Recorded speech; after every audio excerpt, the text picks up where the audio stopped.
विद्यार्थी मित्र हो, ओम नमः शिवाय. शिव सायन्स अकॅडमीमध्ये मी राम सर तुमचे स्वागत करतो. आज आपण इयत्ता 8वीचा lesson 10 cell and cell organelles part 2 पाहणार आहोत.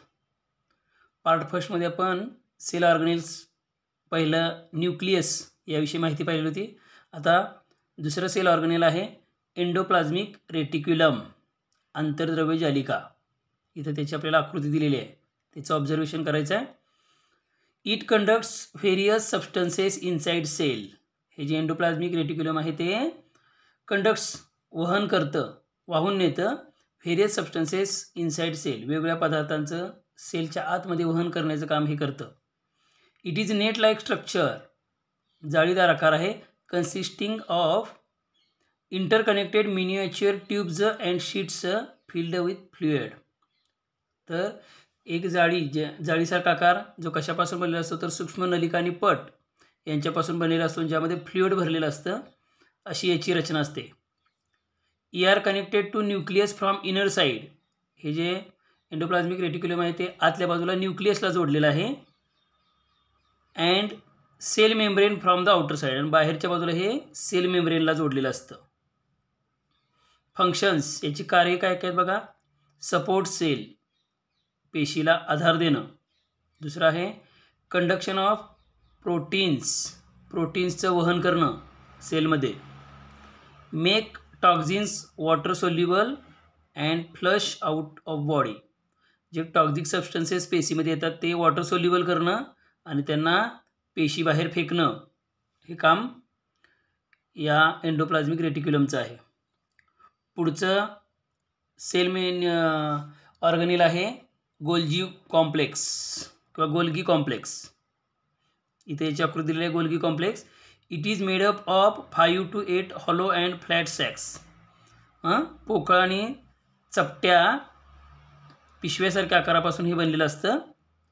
प्लेस्ड पॅरल टू इच अदर, एकमेकांना समांतर अशा या पद्धतीने ह्या पिशव्यांची रचना असते. इट इज सिक्रेटरी ऑर्गन, स्त्रावी अंगक आहे हे. And pack department of cell, आणि पेशीचं पॅकिंग डिपार्टमेंट म्हणून हे काम करतं. फंक्शन्स, याची कार्य काय काय बघा गोल्गी कॉम्प्लेक्सची. 1. It modifies, sorts, packs and sends enzymes, mucus, proteins, pigments. हे 4 घटक आहेत. एन्झाईम्स, म्युकस, प्रोटीन्स, पिगमेंट्स असे इत्यादी एटसेट्रा टू टार्गेट प्लेसेस. योग्य त्या ठिकाणी, पाहिजे त्या ठिकाणी त्यांना पाठवण्याचं काम हे गोल्गी कॉम्प्लेक्स करतं. त्यानंतर पुढचं कार्य आहे बघा. It produces vacuoles and secretory vesicles. Vacuoles म्हणजे रिक्तिका, पुढे आपल्याला अभ्यासाला येणारच आहेत रिक्तिका. अँड सिक्रेटरी व्हेसिकल्स म्हणजे स्त्रावी पिटिका. यांची प्रोडक्शन, निर्मिती पण हे गोल्गी कॉम्प्लेक्समध्येच होत असते. यानंतर पुढचं सेल ऑर्गनेल आहे चौथं लायसोसोम्स, ज्याला मराठीमध्ये म्हणतात लयकारिका. लायसोसोम्स. इट इज सिंगल मेम्ब्रेन्ड सॅक, एकेरी आवरण असणारी सॅकसारखा आकाराची आहे. विथ डायजेस्टिव्ह एन्झाईम्स, ज्याच्या आतमध्ये काय असतात डायजेस्टिव्ह एन्झाईम्स, पाचक रस असतात. It digest waste substances in a cell. पेशीमधले जे वेस्ट सबस्टन्सेस आहेत त्यांना डायजेस्ट करण्याचं काम हे लायसोसोम्स लयकारिका करतात. आता याची फंक्शन्स, पहिला आहे it destroy viruses and bacteria that attack cell. पेशीवर आक्रमण करणाऱ्या ज्या बॅक्टेरिया आणि व्हायरसेस असतात त्यांना डिस्ट्रॉय करण्याचं, नष्ट करण्याचं काम हे लायसोसोम्स करतात. दुसरं आहे सुसाईड बॅग्स. आत्मघाती पिशव्या म्हणून काम केलं जातं. सुसाईड बॅग हे लायसोसोम्स करतात. कसं बघा. व्हेन सेल बिकम्स ओल्ड, जेव्हा पेशी काय होते ओल्ड, वयस्क बनते, ऑर डॅमेज, किंवा ती काहीतरी डॅमेज होतं त्या पेशीला, लायसोसोम्स ब्रस्ट, ह्या ज्या लयकारिका आहेत त्यात फुटतात. And enzymes digest own cell, आणि त्यातले एन्झाईम जे असतात ते काय करतात त्या पेशीचं डायजेशन करतात आणि पेशी मृत होते. ठीक आहे. पुढचं सेल ऑर्गनेल आहे मायटोचोंड्रिया, मराठीमध्ये तंतुकणिका, मायटोचोंड्रिया. आता हे काय आहे, पॉवर हाऊस आहे, पेशीचं पॉवर हाऊस आहे. ऊर्जा तयार करण्याचं काम केलं जातं इथं. बघा, it is double layered organelle, दुहेरी आवरण आहे यामध्ये. बघा, हे एक दिसतंय आणि हे दुसरं आतलं पांढऱ्या रंगाचं एक आणि त्याच्या बाहेर असणारं हे चॉकलेटी रंगाचं एक. तर double layered organelle filled with gel like matrix, आणि आत हा जो निळ्या रंगाचा आहे तो जेल लाईक मॅट्रिक्स, जेलसारखा पदार्थ आहे. कंटेनिंग, ज्यामध्ये असतं DNA, रायबोसोम्स अँड फॉस्फेट ग्रॅन्युअल्स. या फ्लुइडमध्ये काय काय असतं मॅट्रिक्समध्ये? DNA, रायबोसोम्स अँड फॉस्फेट ग्रॅन्युअल्स असतात. It oxidise carbohydrates and fats, carbohydrates आणि फॅट्सचं ऑक्सिडायझेशन केलं जातं. अँड प्रोड्यूस एनर्जी, आणि एनर्जी निर्माण केली जाते या मायटोचॉन्ड्रियामध्ये. म्हणूनच याला पॉवर हाऊस म्हणतात. आणि जी एनर्जी आहे ती ATPच्या स्वरूपामध्ये असते. ॲनिमल सेल हॅव मोर मायटोचॉन्ड्रिया, प्राणी पेशीमध्ये जास्त मायटोचॉन्ड्रिया असतात. वनस्पती पेशीमध्ये लेस, कमी मायटोचॉन्ड्रिया असतात. आता याचे फंक्शन्स आहेत बघा पुढं. फंक्शन्स ऑफ मायटोचॉन्ड्रिया, कार्ये, तंतुकणिकेची कार्ये. प्रोड्यूस एनर्जी, महत्त्वाचं काम आहे एनर्जी प्रोडक्शन. दुसरं, synthesis of proteins, carbohydrates, lipids. या पदार्थसुद्धा आवश्यकतेप्रमाणे तयार केले जातात. Proteins, carbohydrates, lipids by using ATP, energy. ATP म्हणजेच एनर्जी. एनर्जीचा उपयोग करून या पदार्थांची निर्मिती केली जाते आवश्यकतेनुसार.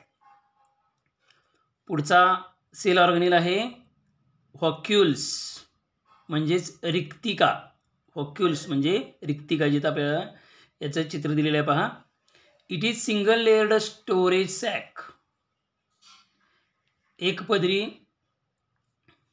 आवरण असणाऱ्या स्टोरेज सॅक. स्टोरेज सॅक म्हणजे साठवणुकीच्या बॅगा आहेत, ह्या पिशव्या आहेत.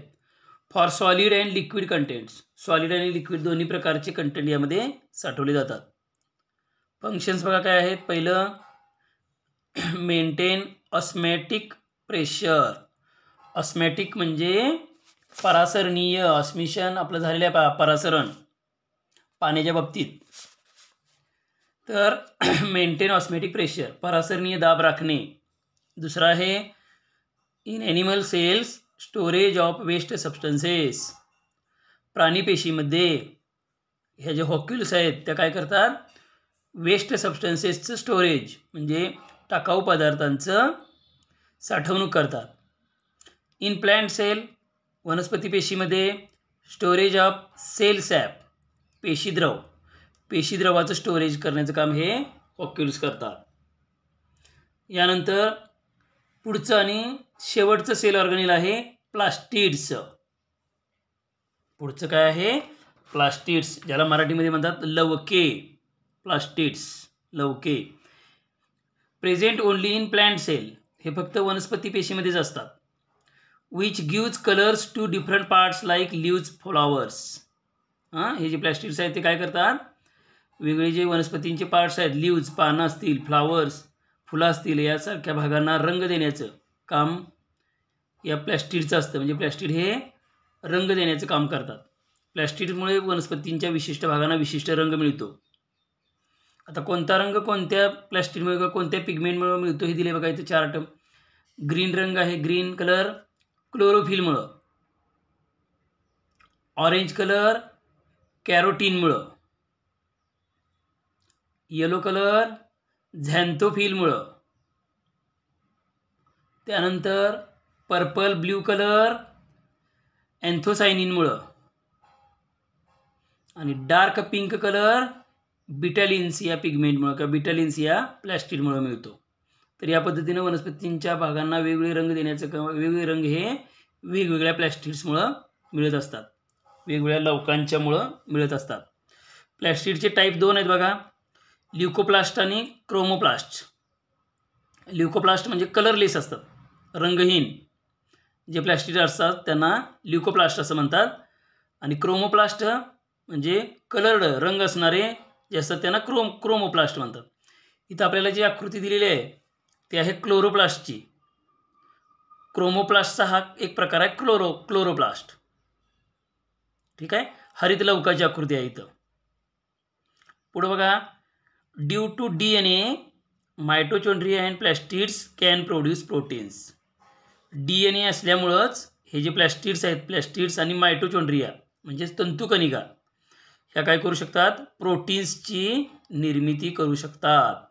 कशामुळं, तर त्यांच्यामध्ये DNA असल्यामुळं, मायटोचॉन्ड्रिया आणि प्लॅस्टिड्समध्ये DNA असल्यामुळे ते प्रोटीन्सची काय करू शकतात, निर्मिती करू शकतात. आपण मगाशी मायटोचॉन्ड्रियाच्या फंक्शन्समध्ये पण बघितलं, आवश्यकतेनुसार प्रोटीनची निर्मिती करतात ते. इथंच दिले पहा, प्रोटीन्स, कार्बोहायड्रेट्स, लिपिड्स. ठीक आहे. आणि शेवटचा घटक हा फरक आहे यूकॅरियोटिक सेल आणि प्रोकॅरियोटिक सेल. यूकॅरियोटिक सेल आणि प्रोकॅरियोटिक सेल. प्रोकॅरियोटिक म्हणजे अधिकेंद्रकी पेशी आणि यूकॅरियोटिक सेल म्हणजे दृश्य केंद्रकी पेशी. दृश्य केंद्रकी आणि अधिकेंद्रकी मधला फरक दिलेला आहे इथं पुस्तकामध्ये दिलेला आहे बघा. यूकॅरियोटिकची साईज आहे 5 to 100 मायक्रोमीटर आणि प्रोकॅरियोटिकची साईज आहे 1 to 10 मायक्रोमीटर. म्हणजे ह्या कमी साईजचे असतात.